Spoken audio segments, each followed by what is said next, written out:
What's up, everyone? So, the matchup I'm looking at today is the Houston Astros at the Tampa Bay Rays. Now, coming into this matchup, the Astros opened as the underdogs, and their money line opened at plus 100, which it is pretty rare that you get a team that is as good as the Astros in plus money. There is good reason, though.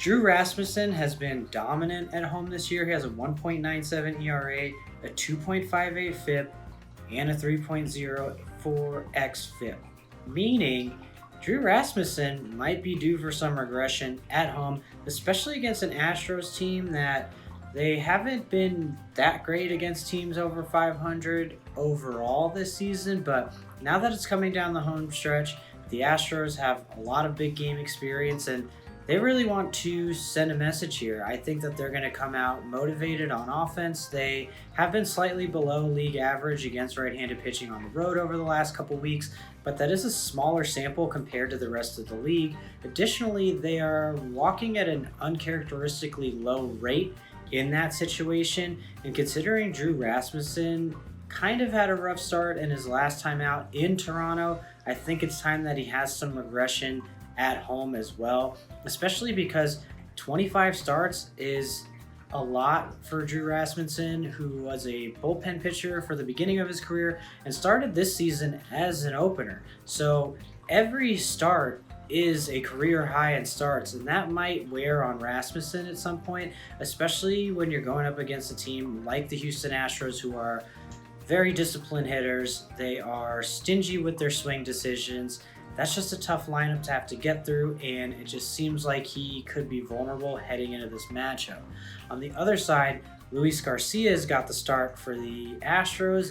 He has a 3.06 ERA, a 4.41 FIP, and a 3.61 xFIP on the road this season, which aren't great numbers, but the Rays have been below average against right-handed pitchers at home over the past couple weeks. They only have an 89 team WRC plus, but they've also been relatively below average against right-handed pitchers at home in general this season. They just don't really match up well with righties, which is not good because a lot of dudes are right-handed and they do find ways to win. But when you're playing a team like the Astros, you need every edge you can get. And outside of Drew Rasmussen, which is a questionable edge in my estimation, they don't really have too many edges heading into this matchup.